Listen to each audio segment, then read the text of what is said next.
Cali X Boxy, I am back. It's great to be back behind this beautiful blue microphone on this Monday morning. Hope everybody had a great weekend of boxing and they had some good boxing on, good fights. And this episode is being brought to you by the greatest dessert on earth, world's finest chocolate, greatest dessert on earth, and some water as well. Hope everybody's been doing well. Fully planned on being on this past Saturday, but life got in the way, and planned on being on here about an hour ago, scheduled the show. And my guy Punchy, come on, Vato, you late again? I'm trying, man. I'm trying to get these in.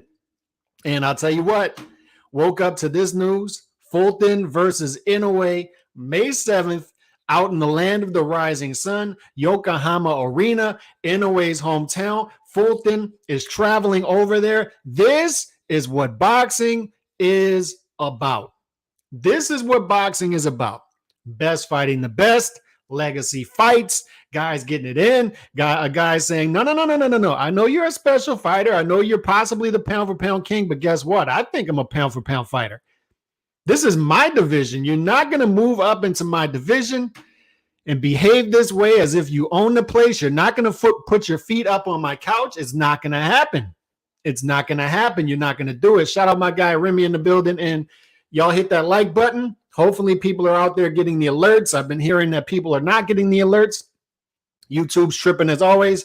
So make sure you hit that like button. If you do one thing, hit that like button. As you come, the likes get up and people start getting the alerts once the likes get to a certain amount. That's what I hear about the algorithm. So get those likes up. Let's get more people in the building.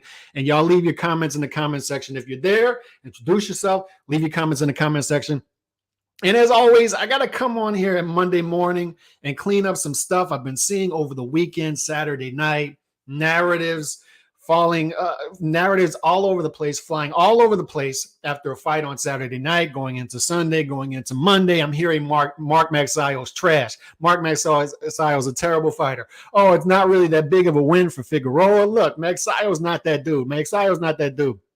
I got to clean up this mess once again that these content creators are leaving out there for clickbait and to push their own agendas. And it's sad. It's sad because the way you behave dictates what you get more of in the future. If you're trashing fighters who are out there fighting top fighters in their division, fight after fight after fight, what do you think you're going to get less of if you're trashing those fighters? What do you think you're going to get more of if you're praising the eye test because this fighter looks so good because he beat an average fighter and he's fighting once per year? It's easy to look great when you're doing that. Easy to look great, and you praise that, and you trash fighters who are out there competing on a consistent basis against top competition on a consistent basis, and you wonder why you get less fights. And it's frustrating for me to share a base, a boxing fan. You're a boxing fan. I'm a boxing fan. We're content creators, and we got to share this. And I got to watch you do this. And it's frustrating for me because I know I'm going to get less fights that I want the more these content creators behave in this manner. ESPN Plus, early morning, May 7th. And we're going to talk about Inoue-Fulton a lot today. Because what a beautiful fight. That fight is everything that is right about boxing. Everything that's right about boxing. How those two fighters are behaving right now is everything that's right about boxing. I have some questions, though, about the timing of this fight, how it's going to go with Canelo versus Ryder on the same day. They're saying May 7th, and this is the frustrating part about boxing journalism, and you can't get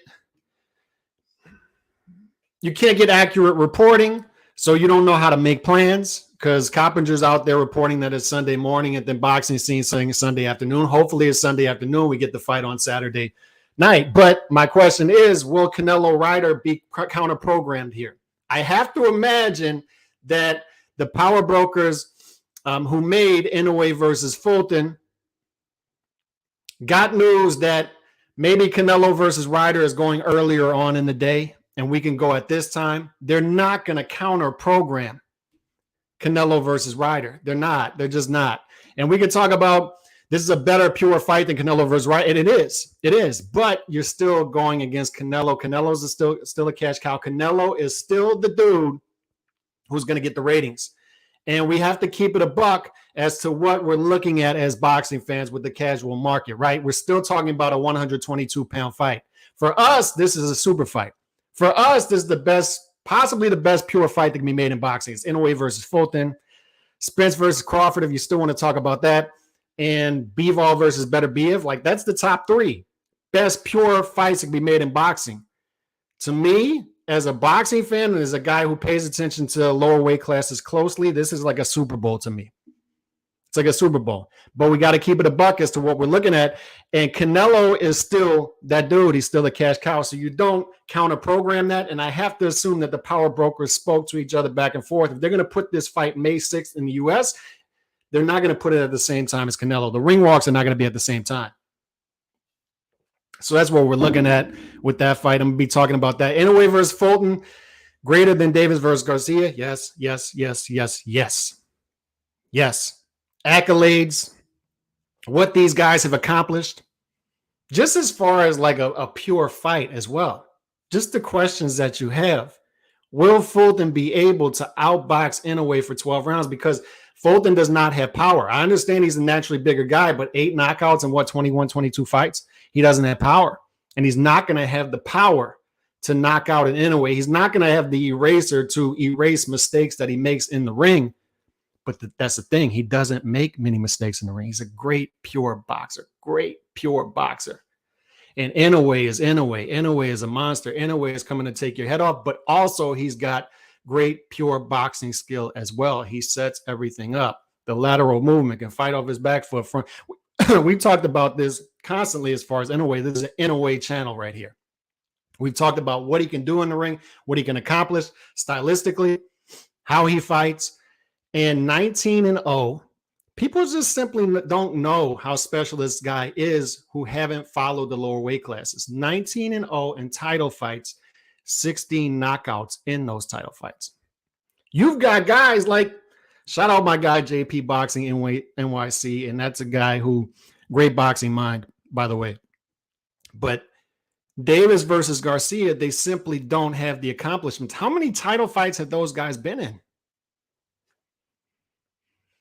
They don't have those accomplishments. We talk about actually going out there and achieving things versus the eye test. And we're going to talk about that a lot with Boots Ennis, amongst other things. Mark Magsayo, which I'll talk about in a minute. But I mean, yes, much better fight. Much better fight. It's not going to be the bigger fight once again, but a much better, pure, hardcore boxing fight. Boxing media uses the eye test whenever it suits their narrative with a healthy dose of finger pointing and excuses. And I'll add to that alibis. They're constantly out there creating alibis. We saw it again last week. We started to get reports that Crawford versus Roca is going to happen. And what does Spence do? He gets online, a gif of a guy circling the block. Because of course, you create your alibis for the gullible people out there to react to, because they don't know which is which. They don't know up from down. Canelo-Ryder is Saturday night. Inoue-Fulton is Sunday. It's Sunday morning or Sunday afternoon in Japan. So 15-hour time difference. I'm hearing Sunday afternoon, so that would put it Saturday night here in the States. It's a 15-hour time difference. And Jalisco, Mexico is Central time. That's the same time as me. So I don't know.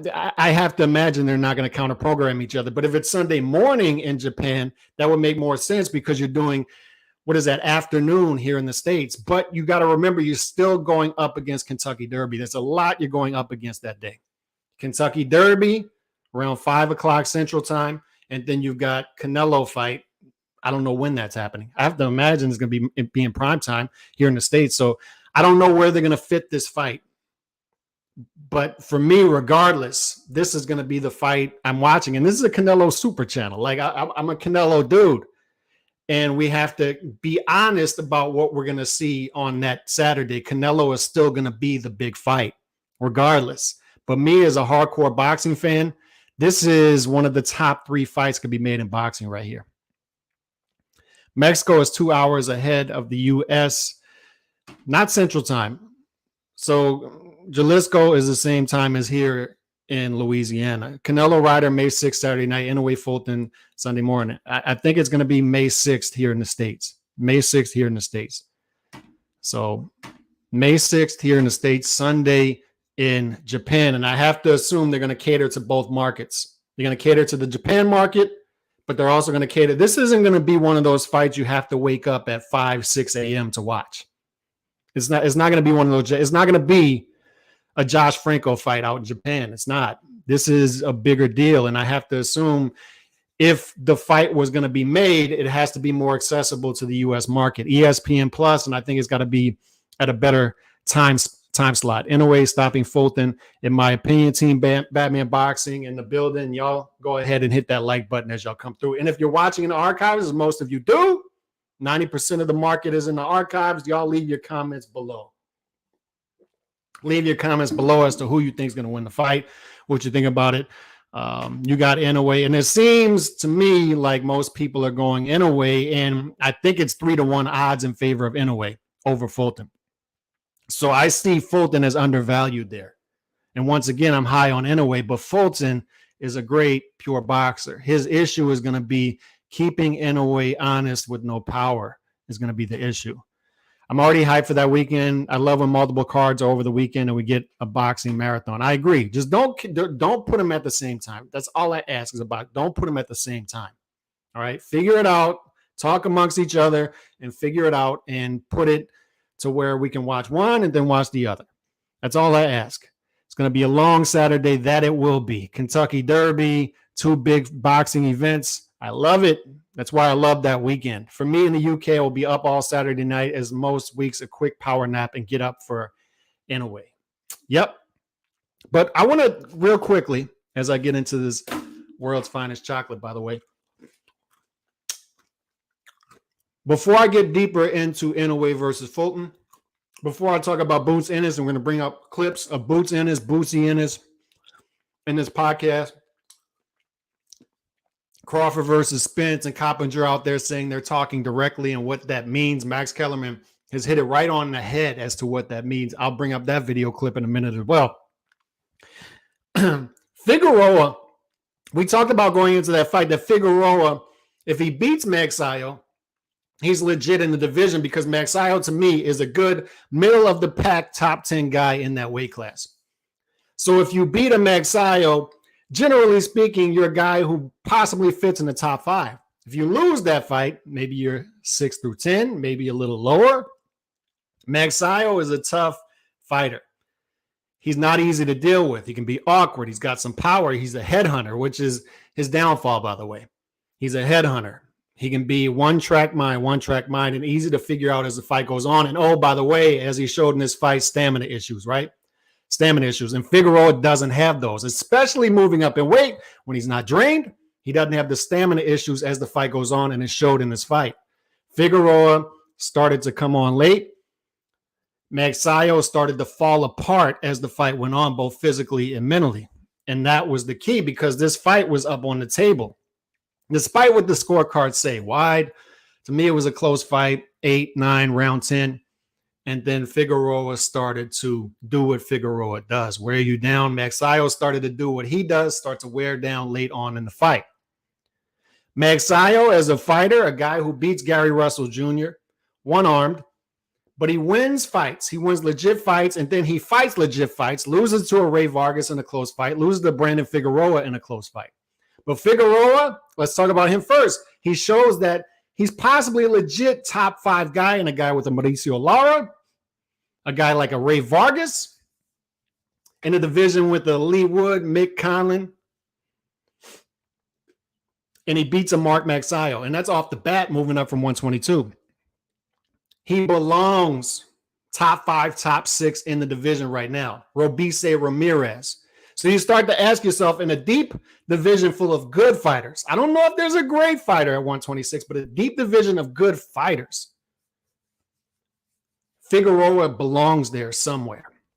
You can say that with confidence after the Magsayo fight. Magsayo is a guy who can give you trouble if you're not a top 5 guy. Like, he can give you trouble. And that brings me to Magsayo. He's a perfect barometer at 126. If you're like a top 4 or 5 guy, you should beat him. You should figure it out as the fight goes on and beat him. But if you're not that dude, Magsayo is going to take you to deep water. He's going to take you to hell. He's an awkward fighter. And he beats you, and we figure out you're not that dude.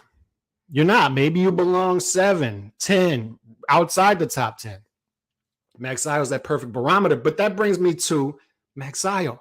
And this is the frustrating part about hearing the narrative after, because we can talk about the fight, but the fight is the fight. Everybody has talked about the fight the past 36 hours or whatever. You've heard it to death. And the fight was the fight. 2 knockdowns. 2-point deductions. We could talk about that, whether you agree with that or not. I sort of agree with it because, to me, I get tired of the excessive holding. I get tired of it.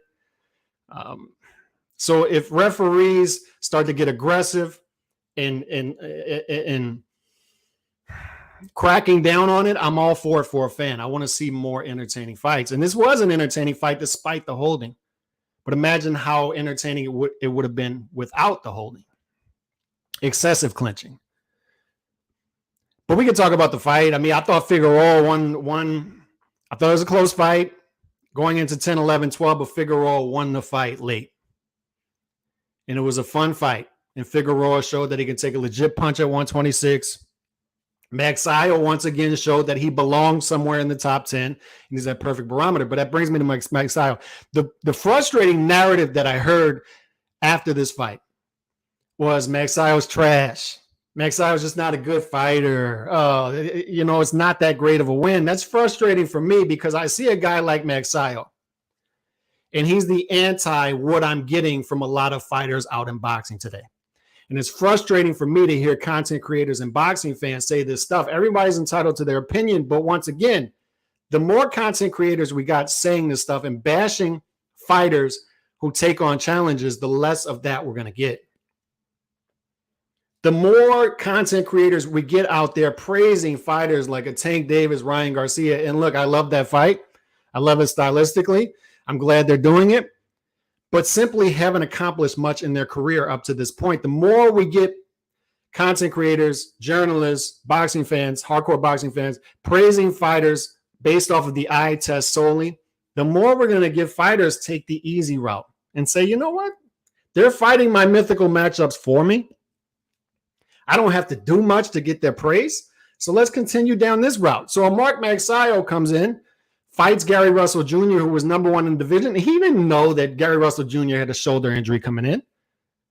His intentions were, this is the dude, and I'm going to fight him. He upsets him with the shoulder. He's got the shoulder injury. He upsets him, and he takes that. He takes the ball and runs with it, and he says, I'm going to fight a Ray Vargas next. Ray Vargas, 2, 3, 4 in the division. Fights him to a close loss, but he loses the fight.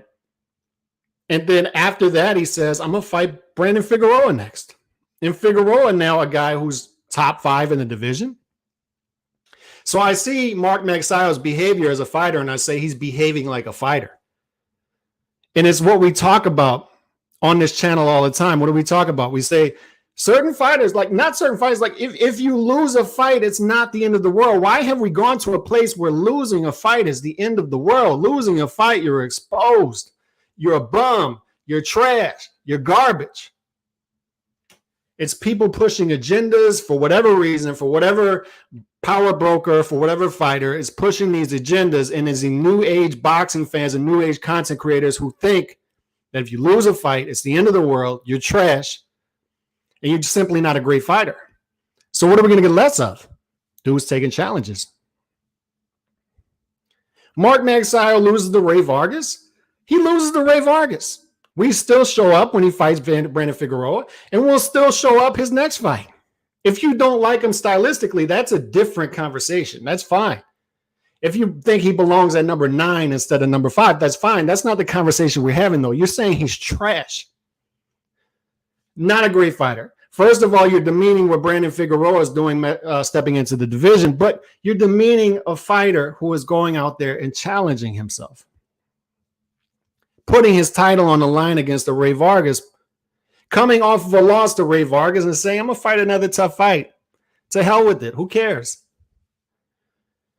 And it's when we talk about fighters, like they're especially certain fighters, you don't need to market these fighters as pound for pound great fighters. You don't need to market these fighters as the best in the division. You don't need to market William Zepeda as that type of dude. If William Zepeda has 5 losses, we're still going to show up.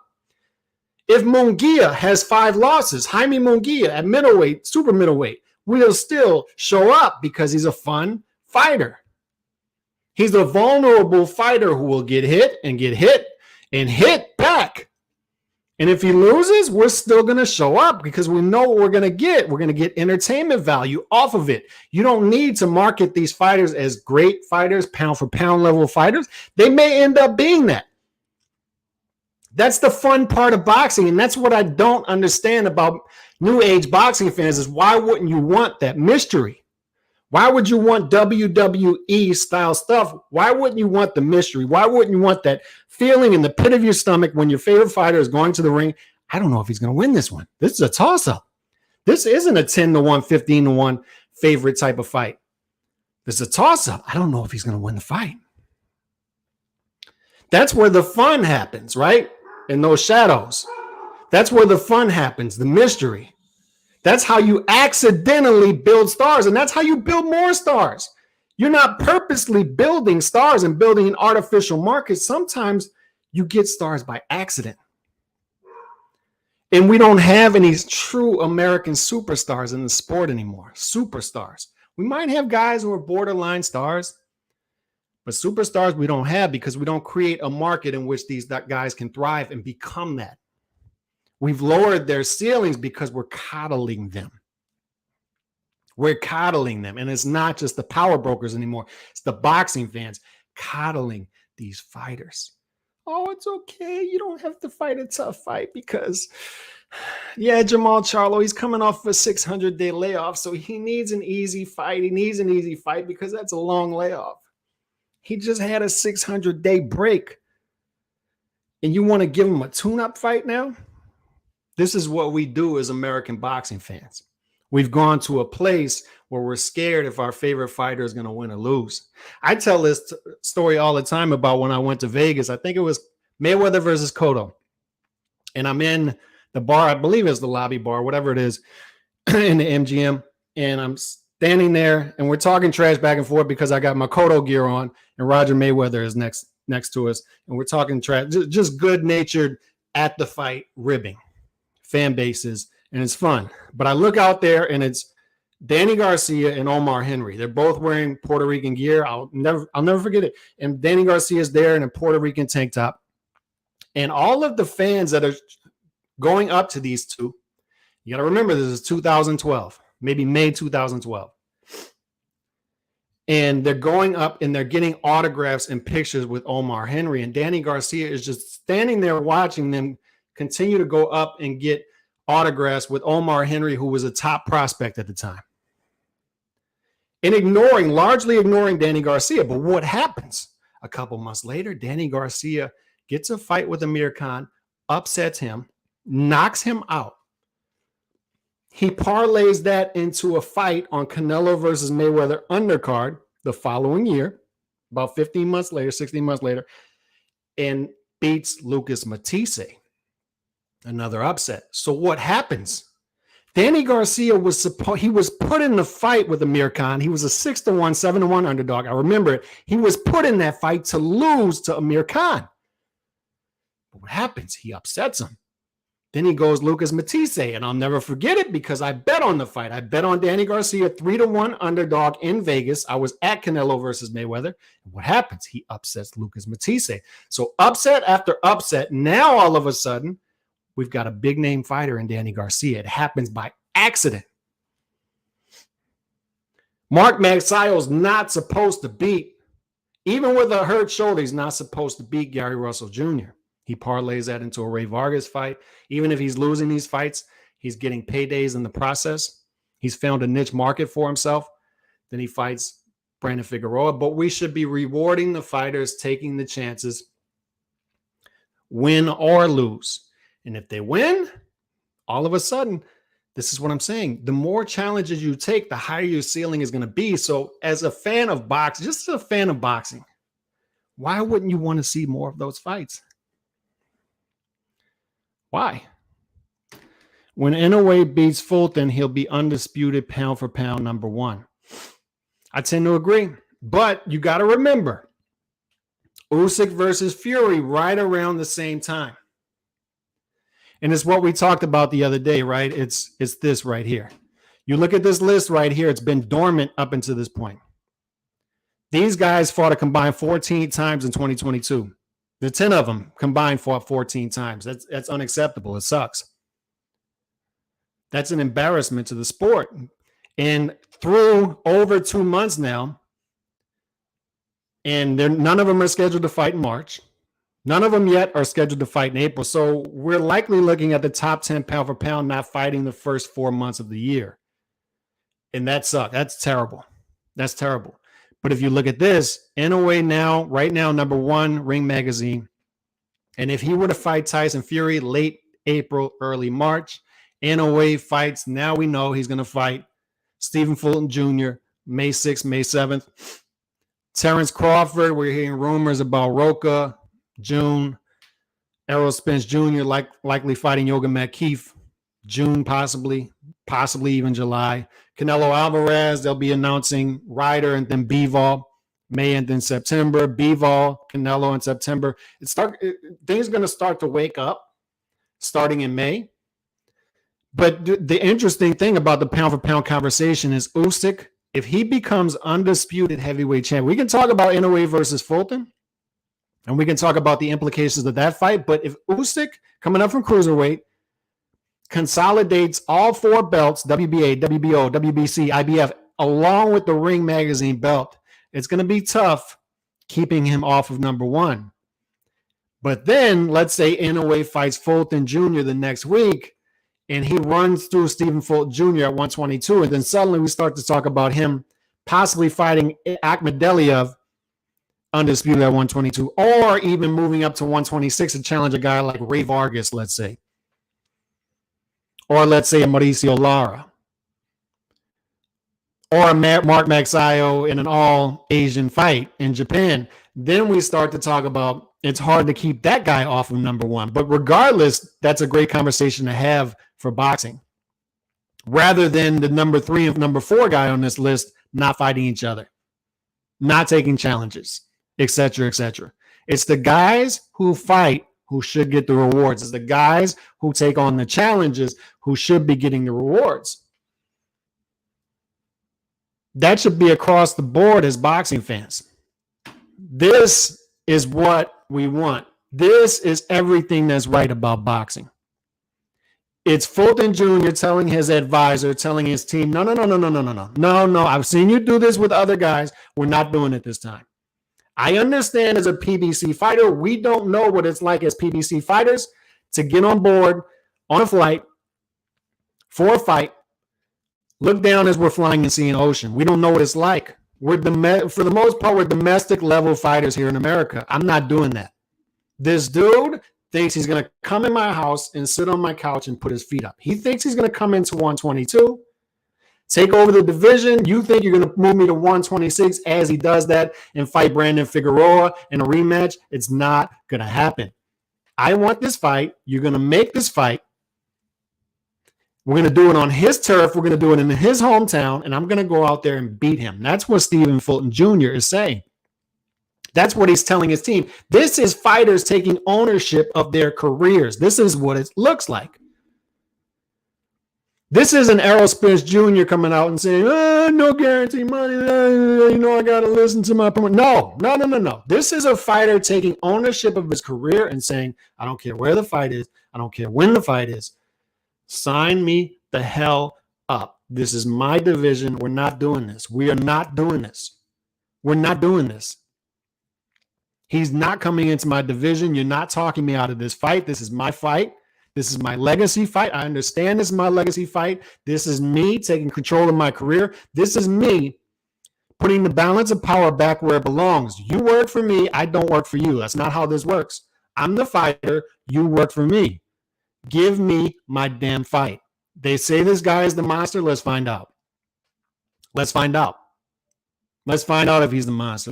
We know he's a monster at 108, 112, 115, 118. Let's find out if he's a monster at 122. Let's find out. This is Fulton saying, I'm the best pure boxer in boxing. This is Fulton talking here. This is my division. I'm fringe top 10 right now. Some people have me outside of their top 10. If I win this fight, you can no longer deny me. You can no longer deny me that. We're not even talking about top 10 pound for pound if I win this fight. We're talking top 5 at this point. I think I'm that dude. Y'all are sleeping on me. At 122, I need to take more chances in the lower weight class. This is me doing that. This is Inoue saying, I've become undisputed at 118, 19-0, 16 knockouts in title fights. 19-0, 19 title fights, 16 knockouts. These dudes in the welterweight division, middleweight division, they don't know what that's like. They don't know what it's like consistently going against that type of competition. And unfortunately, we don't have an educated boxing fan base to understand what's going on in the lower weight classes and to understand the greatness that Inoue has achieved already. They don't understand that Inoue has already beaten multiple fighters on Sean Porter, let's say a Sean Porter level of competition. We talk about Sean Porter being a great win for Bud Errol. Inoue has multiple wins like that in the weight class. They simply don't know the names. They simply don't know the names to compare and contrast a resume from Inoue and other top great fighters in the sport. They don't know. And they don't know what they don't know. And those who know it the least know the loudest. And this is Inoue saying, I've accomplished what I needed to accomplish, 118 and lower. I'm moving up. I saw what Pacquiao did. And there'll never be another Pacquiao. There'll never be. I don't care what the dude was taking. You can throw out everything. He was taking this, taking that. I don't care. Catch weights. He competed in 11 of boxing 17 weight classes. And if you think it's because of PEDs, other dudes out there taking PEDs. How many of them competing in 11 to 17 weight classes? Barry Bonds hit 73 home runs because of PEDs. A lot of baseball players are taking PEDs. How many of them are hitting 73 home runs? How many? How many? So I don't care. Miss me with that. This is Inoue saying I'm going into 5 weight class, 6 weight class, 7 weight class. I'm going to do special things. I'm going to be that next great Asian fighter. You're not going to keep me off of the top of the pound for pound list. I want to be a household name, not only in Japan, but in America. I want to beat your best fighters. I want to beat them in their weight classes. I'm going all the way up to 122. I'm not going to try to drain this dude to 120. I'm going all the way up to 122. I'm going to step in his house. I'm going to put my feet up on the couch. I'm not taking my shoes off. They're all dirty. Doesn't matter. This is my weight class now. It's mine. It's my weight class now. You're not moving me off of it. And after I beat you, why not? I'm going to do what you didn't do. I'm going to fight NJ Agnedelia for undisputed at 122. This is Inoue talking. This is Inoue saying, I'm going to do special things and perhaps move up to 126 after that. But this is that mystery zone that we talk about. Real hardcore boxing fans love fights like this because there's mystery in it. There's 2 fighters going for greatness, and we don't know who's going to win. We can say, I think this guy confident is going to, we don't know. Inoue is walking to the ring. If you're an Inoue fan, you got that feeling in your gut that I had as a Cotto fan fighting Margarito the second time. I don't know if he can beat this guy. I don't know. This is such a legacy fight that he can't afford to lose this fight. The Inoue fans will feel that pit in the stomach feeling. The Fulton Jr. fans will feel that same exact feeling. We'll be united in that. We'll see a great fight. And you'll likely have the garbage content creators out there calling the loser exposed and all that stuff. But that's the garbage content creators and why they're trash and why they're garbage. You tune those people out. Because if this is a great fight between two true great fighters, both fighters are elevated from this, win or lose. Don't mistake me. Like, the winner of this fight gets the spoils and severely raises their stock and their legacy. But even the loser in this, you took the shot, you lost the fight. People will remember that 20 years from now, 25 years from now, 30 years from now, you'll be on posters. This is how you get there. This is real recognizing real. This is the real boxing fans recognizing that these two dudes are going for it. I respect that. This right here is the behavior that we reward. Go on the road, tell this dude, you're not coming in my division, you're not coming in my house and putting your feet up. And then this is in a way saying, I am. And I'm going to put my feet on your couch. They're dirty. They're all muddy. F your couch. This is my division now. It's mine. I'm the pound for pound king. I'm that dude. 118, 122 doesn't matter. It's mine now. It's mine. It's mine. And after I beat you, maybe I become undisputed perhaps, or maybe I move up to 126 and beat somebody there. I go for legacy. But we're going to find out. It's another important part of this. There are weight classes for a reason. And the intriguing part about it, when you see a fighter go for stuff like this, like what Inoue is trying to accomplish here, when they start to jump weight classes, what is the limit? How high can they go? How much do they lose of their specialness as they go up? I mean, just lower level fight. Like we talk about Ray Vargas, who's a good fighter. He moves up to 130, and we see he can't do the same things. He can't overwhelm guys with those attributes at 130 that he did at 126. Oh, Shake Foster just pushes him back down. No, go back down. It's mine. You can't do that at 130. Brandon Figueroa moves up to 126. We see his ceiling likely higher than that. Adrian Bruner goes to 147. Doesn't have it at 147 like he did at 126, 130, 135, possibly even 140. Doesn't have it. We start to see the ceiling on fighters. Manny Pacquiao goes up to 150 catch weight to fight Antonio Margarito. And what do we start to see? He annihilates Margarito, messes up his eye, but after the fight, he says, you know what? I'm done there. I can't. Junior middleweight, that's my limit. I just hit my limit. 150 is my limit. I can't do it again. He talked after that fight, and we thought it was an easier fight for him, but he talked about it. He said, that dude hits hard. Is that what junior middleweights feel like? He hits hard, and he realizes this is my limit. And he talked about middleweight is done. That's done. And he talked about staying at 154 and campaigning against junior middleweights is done. Moving back down to 147. Even in success, he realized this is my ceiling. So that's the intriguing part to me about Inoue is when he gets at 122 and immediately, that's the fun part about this. He's not even dipping his toes in the water. He's jumping straight in the ocean with the top shark in the division and saying, it's mine now. Stop me. You think this is your division? Stop me then. Stop me. This is like both of these fighters. That's what I love about them. Both these fighters are acting gangster. Like it's just there's no game of chicken here. There's no game of chicken. It's like Fulton saying he's telling his advisor, "No, you're making the fight. You're making the fight, and I'm gonna go over there and fight him. I'm gonna find out if he's the monster." And this is Inoue saying, "Come find out. Come find out." And we'll do it full 122, no catch weight, for your belts. Let's do it. This is what boxing is supposed to be, fellas.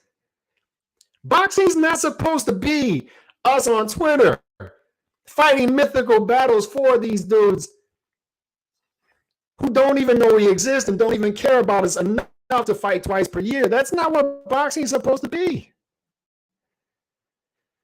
It's supposed to be dudes behaving like this. They get rewarded financially for it, and they get rewarded legacy for it. And we sit back and enjoy it. Our job as boxing fans is not supposed to be fighting mythical battles for these dudes on social media. It's supposed to be buying the apps, buying the pay-per-view when it's a pay-per-view worthy fight, sitting our happy asses down on Friday and Saturday night and enjoying the fights, boosting the Nielsen ratings. So we get more fights like that. We reward the behavior. But I'm certainly not fighting mythical battles for these fighters. I mean, there was a discussion that broke out on Twitter earlier. It's like, had Mayweather versus Pacquiao happened 5 years early, would it have been any different? And the fact that it didn't happen 5 years earlier, tells us that answer. There's a reason it didn't happen 5 years earlier. It would have been likely different. Win or lose, it would have likely been different. A different fight stylistically. But the fact that we're even still talking about that, that's not the conversation we should be having, because the fights that belong at a certain point, at a certain time, should be happening at a higher percentage. And what it is, we enjoy those.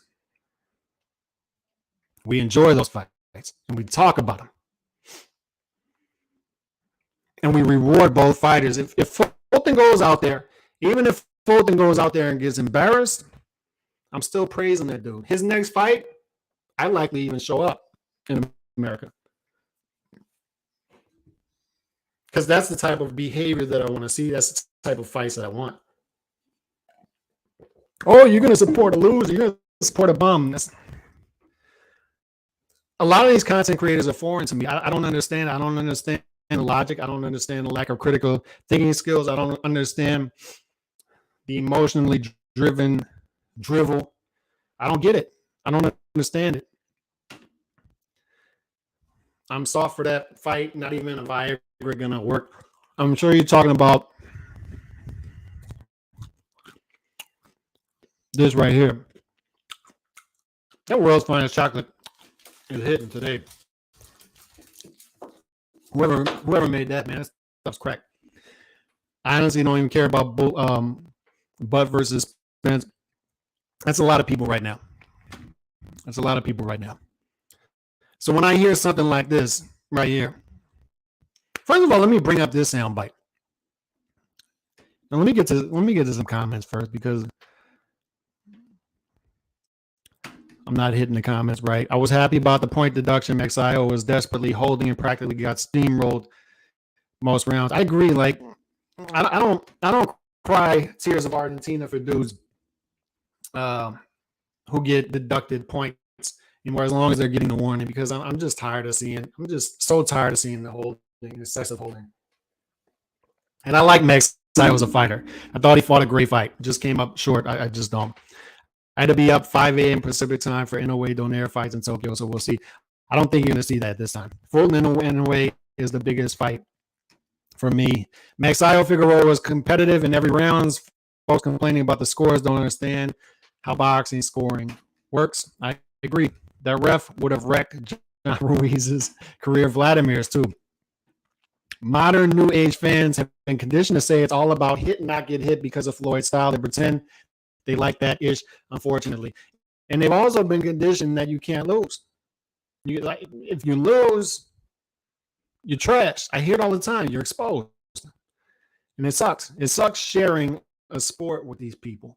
I respect Ryan more than Tank for their fight. Tank's resume stays embarrassing, win or lose. Ryan the one daring to be great. I tend to agree with you, Nando. Like, Ryan pushed for this fight. He pushed for that fight. If there's one person who's most responsible for that fight happening, it's Ryan. Back and negotiate with spinning. I saw that too. I saw this too. And I'm going to play that clip in a minute. I don't know. You watched the DAZN card Saturday, but Hearn found a couple of real dudes from Mexico, as he does. Like, Hearn puts on those good cards in Mexico. Like, I know people want to bash Trust Fund Eddie, but he put women's boxing on the map. So if you love women's boxing, you got to give Trust Fund Eddie a lot of credit for that. But also DAZN, and I understand the subscription went up, and I hate that. I hate it. I also understand that the pay-per-view thing said we're out of pay-per-view business, and they're right back in it. I get it. I understand fully why people are mad at DAZN and Trust Fund Eddie by extension, but there are things you got to give him. He finds these low weight class fighters. He puts them on. He does good, entertaining matches matchups in lower weight classes. He'll put on a big fight in the UK, and on the same day, he'll give you a fight that night from a bull ring in Mexico. I respect that. And I love that card, by the way.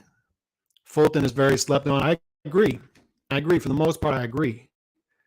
Inoue is doing things not a lot of other fighters are doing at all, and Fulton, in my opinion, stylistically is the toughest fight. Respect to both. This is, I tend to agree, Inoue's toughest challenge up to this point. Fix your microphone. I don't know what's going on with the microphone. I have to wait till after the show to hear what's going on with the microphone. Let me check that real quick. To be honest, seems all right. Y'all let me know if I'm having issues with the microphone. Who y'all got? Mauricio Lara versus Brandon Figueroa. I tend to favor Lara to this point, but Figueroa, he's right there. I love that fight.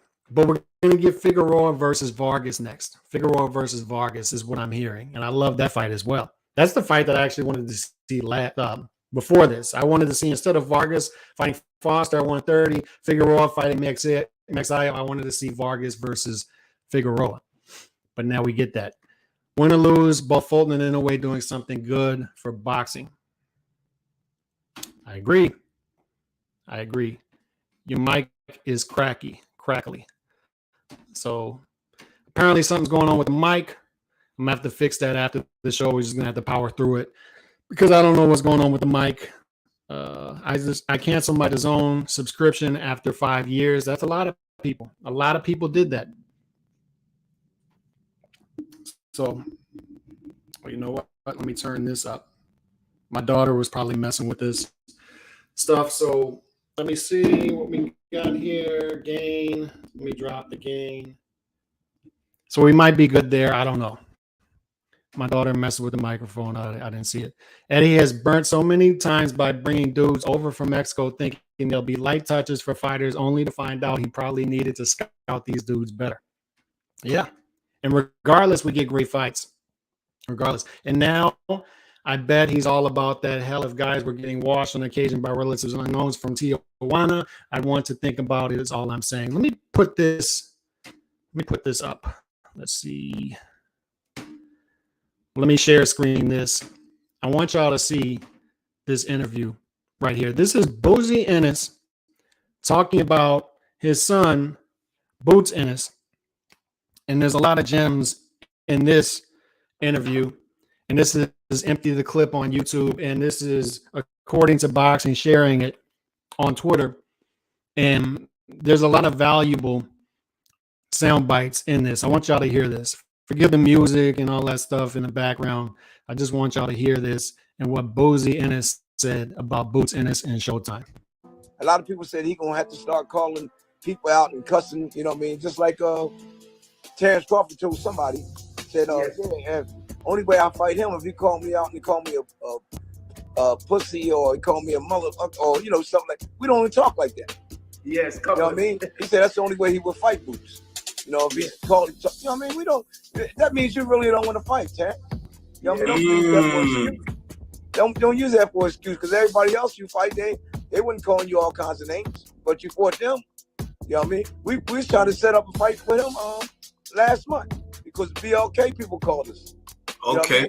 You know what I mean? And I said, yeah, we'll take him in a heartbeat, just like that, right? And they said, all right, let's sit down and talk. I said, you got to talk to my people first, though. Showtime. Yes, sir. Showtime, because they're trying to be slick, trying to get me to do it on my own without Showtime. I don't do that. Mm-hmm. See, I'm loyal to Showtime because I would tell y'all, I never signed up with Showtime. Oh. You know, I never signed, and my word's my bond. 3-fight deal, and whatever he said, we do it. You know what I mean? Yes, you know, a lot of people want Boots. Yes. You know what I mean? A lot. Yeah, from the zone, top rank, you know. All of them want Boots, and they send the contract to me, and I show them, look at the money. This is good money. But when I tell somebody something, I'm loyal to them, man. You know, they treat me good. When somebody treat me good, I'm gonna treat them good. Everybody try to pull me away from these people treat me and Boots real good. Oh, really? You know what I mean? Ain't too many people who do me and Boots do. You know what I mean? And he found out that, you know, I'm not one of them guys that you can just say anything to and tell me to do this and tell me to do that. No, we talking together. You got to agree on certain things that I want. So what is he saying here? What is he saying here? What's the main thing that we take away from this? The main thing we take away from this is they are not exclusive to Showtime. And you heard it from the horse's mouth, Boozy Ennis saying, we don't have a contract with Showtime. We don't have a contract with Showtime. It shatters the myth of Boots being this feared opponent nobody's willing to face. For real. This is a damning, and Boozy doesn't even realize he's doing it at the time. This is a damning interview for people who know up from down, know what's what in boxing, because the narrative being pushed, and I've said it for about a year now, it's one of the laziest narratives in boxing that Boots Ennis is this feared fighter, and he may be this great pound for pound, the greatest pound for pound fighter we've seen since Ray Leonard, or greatest pure welterweight we've seen since Ray Leonard. The greatest. Sorry,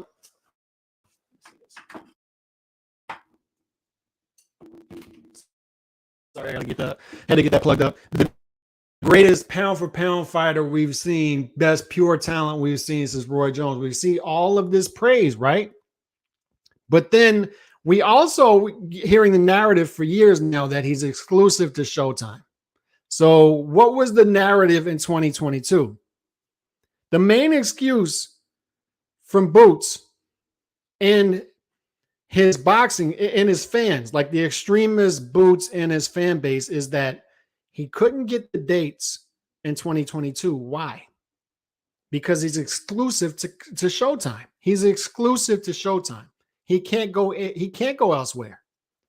So when he fights in the middle of the year in May and he can't get another fight because Showtime's budget dries up, we say, okay, boxing politics got in the way.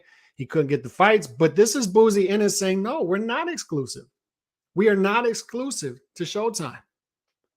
I have people throwing big money at me, DAZN, whoever else, ESPN Plus, throwing big money at me who want to be in the business with us. And I'm telling them, no, you got to go to talk to Steven Espinoza. You got to go to talk to Showtime if you want to deal with us. Because we're loyal. And we'll see how loyal Showtime would be to Boots if Boots lost, by the way. That's a one-way street. But Boozy is saying we're loyal to Showtime even though we don't have a contract. And this is what we talk about. Like we talked about earlier, Inoue-Fulton Jr. What is Inoue-Fulton Jr. doing? He's taking control of his career. He's saying, no, we're going to do it on their terms. We're going to do everything on their terms. I want the fight. Boots Ennis, Boozy Ennis are not taking control of their career here and saying, look, if I can't get a Showtime date, if I can't fight on Showtime October, November, December because the dates are dried up, why not go to DAZN? Why not go to ESPN Plus? Why not keep your options open and say, you know, maybe we'll fight here to get a date? If these people are being so good to you, why couldn't you get a second fight in 2022? If they're being so great to you. Boots and his management out here chicken hawking, they're about those easy showcase checks. That's what it seems like to me. Like it's starting to seem that way. When I'm hearing this stuff, when I'm seeing him go the IBF route instead of the WBO route, you could have had the Bud Crawford fight already, and you likely could have had it on Showtime had you went the IBF route. You'd be getting the shot instead of Roca. But you went the IBF route. And on top of that, you won't even deal with other networks, even though you're free to deal with other networks. You're free. You can go talk to DAZN. You can go talk to ESPN Plus. You can go get fight dates. What are we talking about? Like if you're truly a ducked fighter, what's the two things you can do? One of them, you can give up some of your attributes in a weight class and move up a weight class or two. And people are more prone to get in the ring with you, the Paul Williams route. The other route is you stay active and you fight quarterly. And if it means Showtime this time, DAZN this time, ESPN Plus this time, and they're going to tell me it's not that simple. I already know. But dude, go make the fights. You are free to talk to whoever you want. You were free to negotiate with BLK Prime and Bud and make a fight. And you didn't do that because you wanted him to talk to Showtime in Espinoza. Hell, he could do that with Spence. That was your in. You were free to go negotiate that fight. And you didn't because you're loyal.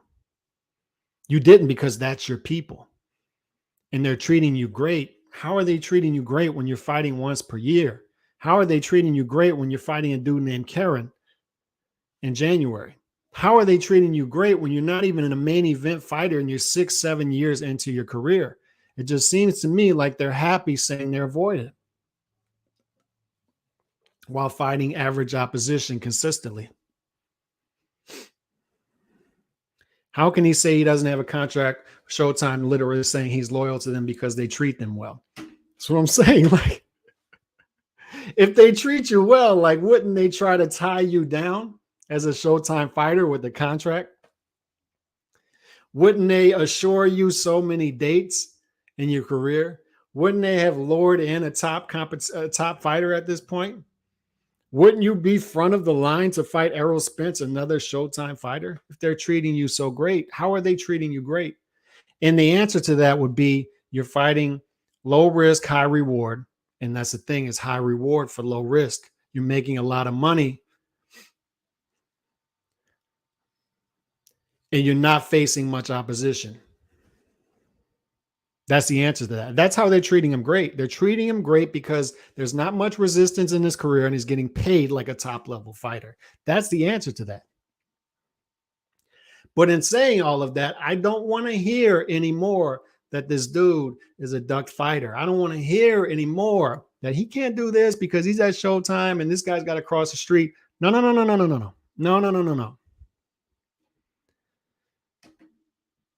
That's why he's loyal. This is exactly right. Nando hits it on the head. If Boots wanted to go for Bud's 147 title, why did he go the IBF mandatory route for possibly a vacant belt? He removed himself from the WBO ratings. Exactly. Boots conveniently waited when Bud is about to fight his WBO mandatory Roker to call Bud out. That's what they always do. It's the alibi game. It doesn't matter that you go out there and fight as long as you proved and have receipts that you wanted the fight. You wanted the fight. And you have gullible people who will fall into that and believe that you wanted the fight by showing receipts. I still have conversations with dudes years later who will tell you that Andre Ward tried to fight Golovkin because of an email. And they'll forget that it was an email, one, and it was an email that was sent to Golovkin's team days after they already sold out the Madison Square Garden for a fight, a pay-per-view fight with Lemieux. And they'll talk to you like this was a legit contract that they sent to Golovkin, and all Golovkin had to do was sign it. And since he didn't want to fight Andre Ward. He was ducking Andre Ward. All you need is receipts. Andre Ward can tell his story a decade later, and you'll still have stupid people out there believing this. And it's the same thing when people say, see Errol Spence Jr., send out this gif that he's circling the block. Oh, Bud doesn't want to fight him. Look at Bud. Errol's circling the block. He's circling the block. It happens all the time. And like I said, it's frustrating. You have to share a base with these people. It's frustrating. And you get what you get because of these people. They're just too dumb to understand things. No critical thinking skills. And on top of that, they're the loudest. They know the least, and they know it the loudest. Roker will lose to Bud, but at least he's willing to try. I respect that. That's what I'm saying. Like, just try. There's no reason that Boots can't be in these fights with these guys, business-wise. They could have made it easier for themselves. And then we can say they were ducked. You don't have an exclusive contract with Showtime. There's nothing in writing. They don't care enough about you to put it in writing, but you're out here saying they treat you so well. They treat you so well because they're feeding you cherries and paying you well for it. That's why you think they're treating you well. But where's your fight dates? Where's your big fight? Where's your main event? If they're treating you so well, why are you on undercards 6-7 years into your career? Why? If they're treating you so well. Boots becoming the next Andre in terms of never fighting a world champion and getting paid handsomely for fighting French contenders. Yeah. And he's more talented than Boo Boo Andre as far as eye test. He is. He passes that with flying colors. But it's like, at some point, dude, you can't say you're being ducked if you're out here saying, I don't have an exclusive contract with Showtime, but I'm going to stay at Showtime. Why aren't we hearing that this dude needs to cross the street? Why are we not hearing it? We hear it all the time for Bud. We heard it throughout his career. Why are we not saying that with Boots? Cross the street. There are viable fights to make, or at least you can try to make them, make a real effort to make them. But these dudes will sit there and say, I got to do this for business because I'd rather deal with these people. Well, fine. Just don't complain that you're being ducked. If you're not willing to put yourself in a better position in order to not be ducked. Roca has more cojones than Spence, Keith, and Boots combined. Roca's going to fight Crawford. He's going to do it. He's going to lose the fight, but at least he did it. He's going to fight on Ryan and Tank undercard, another soft touch, and just repeat until he gets his vacant belt. He's going to get a vacant belt that Spence drops. Perhaps not. And he's going to be happy with that. And this is a new age boxing. And it's a dichotomy of what we talked about at the top and what we're talking about at the bottom. We talked about at the top, Fulton Jr. Inoue, going for greatness. They could have blamed any number of obstacles for not making that fight, like these other fighters do. They could have blamed any number of obstacles. But they didn't. They went out there and made the fight. These other fighters, like what Boots Ennis is doing here, they're going to come out here and say, no, we can't do the Bud fight because I told them to talk to my people. If you want this fight, you got to talk to my people. And his people don't even care enough about him to give him an exclusive contract in writing. They're doing a gentleman's deal because we all know gentleman's deals work in boxing, right? So on that note, I'm out. Apologize for the microphone issues. We'll get that fixed for tomorrow, and we'll be back here tomorrow. Peace. God bless.